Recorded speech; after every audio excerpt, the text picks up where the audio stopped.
মার রব্বুকা, তোমার রবকে।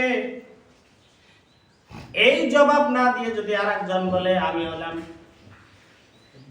যোগাযোগ মন্ত্রী, আমার তো মনে হয় বাপজান এদের হাড্ডির জয়েন্ট পয়েন্ট একটাও থাকবে না, কোনো লাভ নেই। মার রব্বুকা, তোমার রবকে। আমার দিনুকা, তোমার দিন কি ছিল? আল্লাহর বান্দা বলতে পারে না আমার নাবিয়ুকা, তোমার নবীকে। মান হাদার রাজুল, এই ব্যক্তিকে চেনো তুমি? তুমি কার দল করেছো? কোন দলের মানুষ তুমি? মান হাদার রাজুল, তুমি কি এর দল করেছিল? এই লোককে তুমি চেনো? যদি কোনো মানুষ বলে আমি হলাম স্বরাষ্ট্রমন্ত্রী, ভাইজান এই প্রশ্নের জবাব হয়েছে কাজ হবে? ঘোড়ার ডিম, কোনো কাজ হবে না।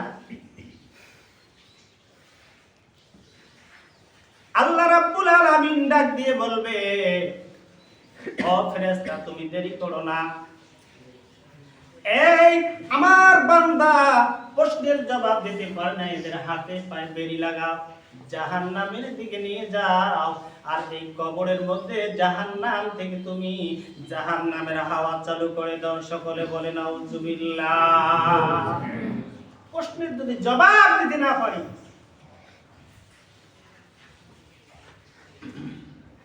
মুসলমান লক্ষ্য করেন, আমরা দল নিয়ে আজকে ঈমানকে নষ্ট করে ফেলতেছি।